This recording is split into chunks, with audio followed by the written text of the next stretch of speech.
Game Freak and the Pokémon Company have announced quite a bit about Pokémon Sun and Moon over the past few weeks, and yet there's still so much that remains a mystery. I mean, when you think about it, we really don't know anything about Sun and Moon's story yet, at least not officially.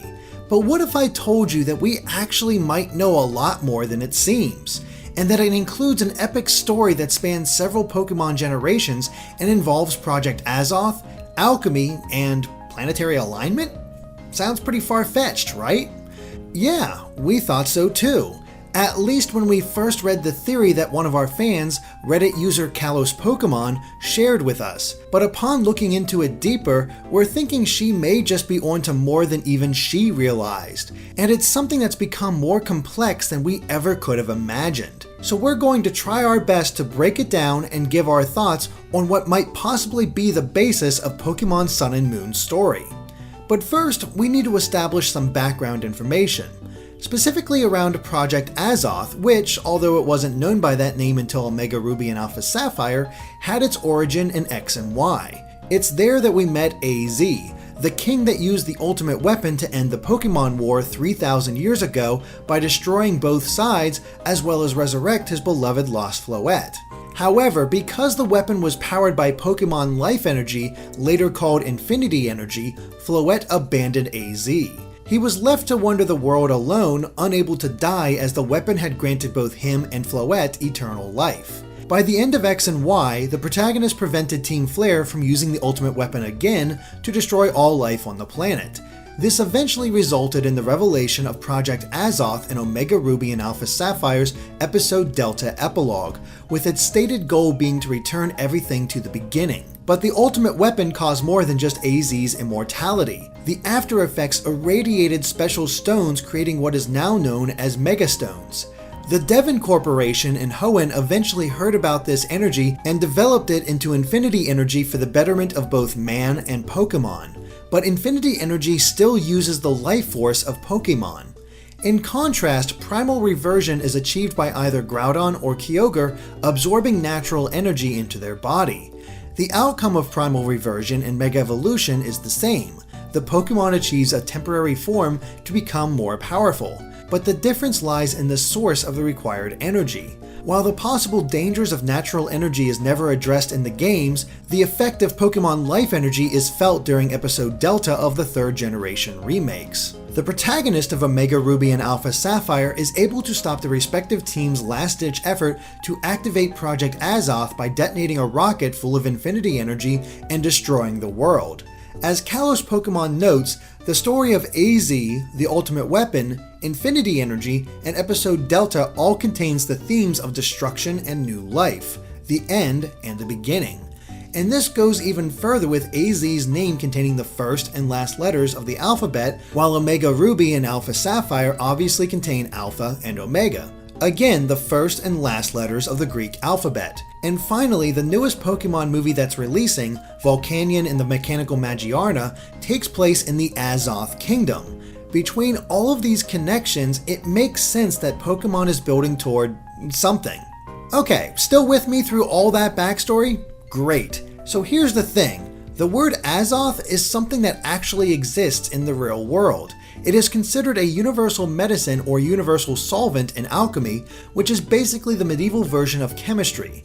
Its symbol was the caduceus, a common medical symbol and often associated with the Greek god Hermes.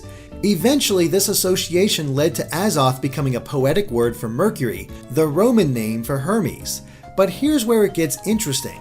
Azoth is the essential agent of transformation in alchemy, and by extension, the element Mercury is the animating spirit, or in Pokemon terms, natural energy, hidden in all matter that makes transmutation possible. So, beyond the natural energy, what's this have to do with Pokemon? Well, as we stated, Pokemon Life Energy was used to end the war, but it had the side effect of creating Megastones. And what do Megastones do? Yep. They cause transformations, albeit temporary ones.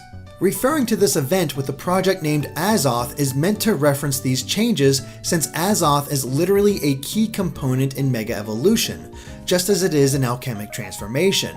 But it goes one step further and ties into the themes that Pokemon has had in the past 2 games. and the spelling of Azoth is an important factor. One of the grunts from Omega Ruby and Alpha Sapphire says, quote, "The project Azoth, A stands for the beginning, Z stands for the end. That's what I think, but I don't know what O, T, and H stand for." The thing is, the real world answers his question. As the grunt says, the spelling of Azoth uses A, which is the first letter of the Latin, Greek, and Hebrew alphabets. Z is the last letter of the Latin alphabet, O, or Omega, is the last letter of the Greek alphabet, and Tau, used with TH, is the last letter of the Hebrew alphabet. Once more, we can see the theme of the beginning and the end. And here we thought the only alphabet involved in Pokemon were the unknown. But we've only just scratched the surface, because the entries on Azoth have more connections to Pokemon than we ever expected. Azoth itself is related to the Hebrew Kabbalah and the concept of Ein Sof. The Kabbalah is meant as a way to relate the idea of the mortal and finite universe with the mysterious, unchanging, infinite Ein Sof. Ein Sof is believed to be the Hebrew god before the manifestation of the universe. In Pokemon terms, Ein Sof would be Arceus before he created the world of Pokemon. Manly P. Hall, in his book The Secret Teachings of All Ages, explains how Azoth and Ein Sof are connected. He writes, "The universe is surrounded by the sphere of light or stars. Beyond that sphere is Shamayim, the Hebrew word for heaven, who is the divine fiery water, the first outflow of the word of God, the flaming river pouring from the presence of the eternal mind. Shamayim, who is this fiery androgyny, divides. His fire becomes solar fire and water becomes lunar water in our universe. Shamayim is the universal Mercury or Azoth, the measureless spirit of life."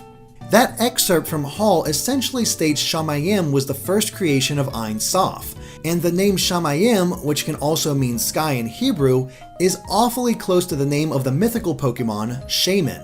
In fact, many believe its name is based on the Hebrew word.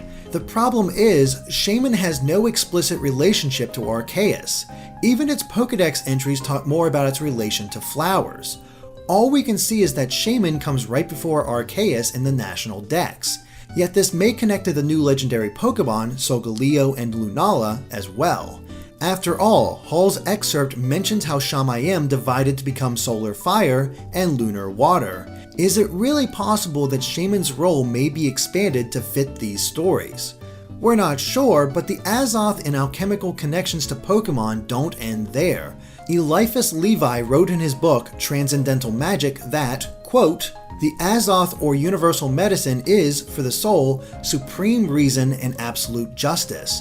This seems to relate to the events told in X and Y, where the life energy, or souls, of Pokemon were used to delve out absolute justice on both sides of the war. Levi then continues, "For the mind it is mathematical and practical truth." What if this line relates to the events of Omega Ruby and Alpha Sapphire, where the Devon Corporation uses Pokemon life energy for practical purposes, expanding the mind? Levi goes on to write, "For the body it is the quintessence, which is a combination of gold and light." Is it possible that this line could tie into Sun and Moon storyline? But then Levi's excerpt states something fascinating. In the superior or spiritual world, it is the first matter of the great work, the source of enthusiasm and activity of the alchemist. In the intermediate or mental world, it is intelligence and industry. In the inferior or material world, it is physical labor. Again, these words seem to tie into the events of both X and Y and Omega Ruby and Alpha Sapphire. But what of Levi's words on the inferior or material world which relates to physical labor? We believe it's possible that this could tie into the new starter Pokemon, specifically the end of Levi's excerpt in which he states, "Sulfur, mercury, and salt, which, volatilized and fixed alternately, compose the Azoth of the sages. Sulfur corresponds to the elementary form of fire, mercury to air and water, salt to earth." In our first analysis of Sun and Moon gameplay, we pointed out that Litten has the alchemic symbol for sulfur on its forehead when used in conjunction with its eyes. And here we see that mercury ties into air and salt with earth. In other words, Poplio and Rowlet. Unfortunately, the connection to the latter isn't quite as strong since Rowlet could be better connected with earth and air, while Poplio is obviously associated with just water. Yet still we have this possible alchemical connection. and while it may be a stretch, after looking at the alchemical symbols for Salt and Mercury, we may have seen how they appear with Rowlet and Poplio. The symbol for Salt is just a circle with a line going through it. And what's Rowlet but a circle, with its bow tie possibly standing in for the central line.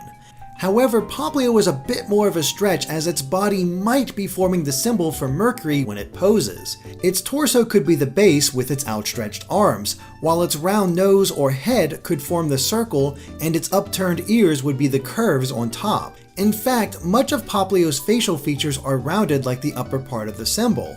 Again, we admit that this is a major stretch for Poplio, but these connections work extremely well with Litten and Rowlet.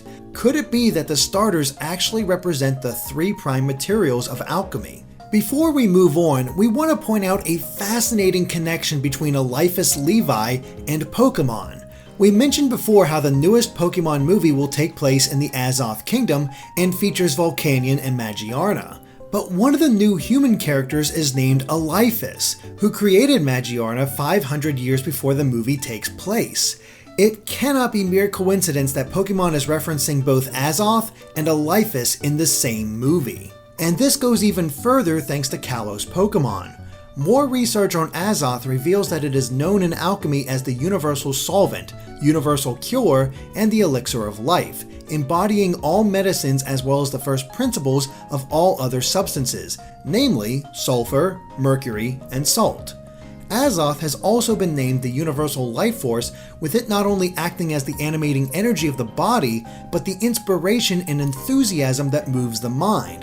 Azoth is the mysterious evolutionary force that's responsible for the relentless drive toward physical and spiritual perfection. What this could mean in relation to Pokémon is that Azoth is the life energy of Pokémon, the energy that pushes them toward evolution, and why Megastones can trigger another evolutionary state. But these ideas of Azoth also tie into astronomy, as Kalos Pokémon demonstrates. Each letter in the word Azoth could represent a legendary Pokémon. The letter A could represent Xerneas, creator of life, while the letter Z represents Yveltal, taker of life.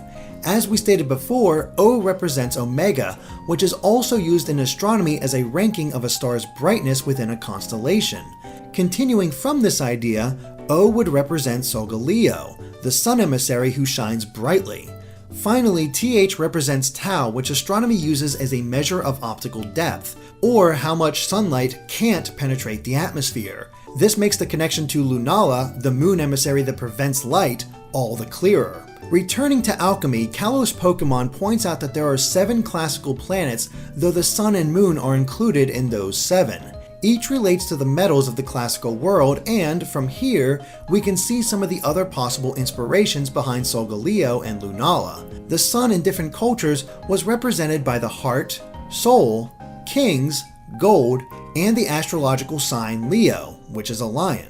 So yeah, it's a pretty obvious connection. Whereas the moon was represented by the brain, mind, queens, and the astrological sign Cancer. And though Cancer is depicted as a crab, an Arabic astrological text called the Book of Wonders shows the crab gripping the moon, which has a set of bat wings, which are reminiscent of Lunala. What's interesting is that these sun and moon cultural representations tie into Ho-Oh and Lugia as well, whose images we spotted in the clouds of the Alola map. Think about it. Pokemon Heart Gold and Soul Silver. Heart, Gold, Soul, Silver. All are among the symbols we just mentioned. Maybe these 2 legendary Pokemon really will have a role to play in Sun and Moon. In any case, the order of the 7 planets goes Sun, Moon, Mars, Mercury, Jupiter, Venus, and Saturn. And it's here that we may see what the new evil team is planning, namely Harmonic Convergence. Stay with us here. So as Kalos Pokémon researched, Harmonic Convergence is the name given to one of the world's first globally synchronized meditation events, which occurred on August 16th and 17th in 1987. This also closely coincided with an exceptional alignment of planets in the solar system. Considering that there was speculation on Reddit that an eclipse would play a role in the games, and that it's a type of syzygy, or a straight line configuration of 3 or more celestial bodies, a harmonic convergence seems to tie into a potential plot. Harmonic convergence involves cycles of 52 years which were split between so-called heaven and hell cycles. The Hell cycles ended at the Harmonic Convergence and was said to begin a new cycle of peace in which the evils of the modern world would end. The evil team may be believers of Harmonic Convergence and could be planning to do something with Solgaleo and Lunala at the exact point when the planets align in order to bring an end to what they perceive as the current cycle of evil and begin anew with their vision of peace. Yeah, they basically want to hit the planet's reset button, like so many teams before them. Well, in theory. But yeah, the team's plan could easily involve the new legendary Pokemon, Project Azoth, and Harmonic Convergence, and these plans could possibly tie into the observatory on the southeast island in order for them to properly time the convergence. As an intriguing aside, there was a trademark discovered for a potential Pokemon named Mars Shadow, emphasis on Mars. So could it be possible that there will be 5 other Pokemon representing the remaining classical planets from Alchemy? Before we end this wild theory, we want to return to Azoth as an alchemy concept. Occultist Aleister Crowley was a firm believer of the idea of Azoth being a unifier of opposites. We already saw this with the idea of its name, and he points this out further with the idea that it's both the universal solvent and the universal medicine. It works as both a cancellation and a cohesion. This idea of a combination of opposites may even tie into the suspected synergy between people and Pokemon that we talked about in our previous analysis. Perhaps Azoth led to the creation of these new jewels that we've been seeing. So, did you get all that, or did we leave you completely confused? In short, this theory posits that the new evil team will use Solgaleo and Lunala in conjunction with a planetary alignment. This in itself relates to a celestial theme that ties into alchemic ideas. Alchemy seems to be a major component of Sun and Moon as it connects the starter Pokemon, the new legendary Pokemon, and the concept of Azoth. And Azoth has been referenced in past Pokemon games in one way or another and could encapsulate everything that Game Freak has been building toward over the years. At this point, these references can't just be coincidence. The real question is, will they amount to anything? Who knows how far the games will take these concepts, but we're pretty sure Kalos Pokemon might be onto something here. Even if it doesn't pan out, the ideas are a ton of fun to think about. And hey, wouldn't it be amazing if it does come true? It's incredible that a series like Pokemon could lead us to research alchemy, Hebrew beliefs, and astrological events. It makes us all the more excited for the possibilities that Pokemon Sun and Moon holds. But what do you think of this theory? Let us know in the comments. Thanks for watching, and be sure to subscribe to Game Explained for more on Pokemon and other things gaming.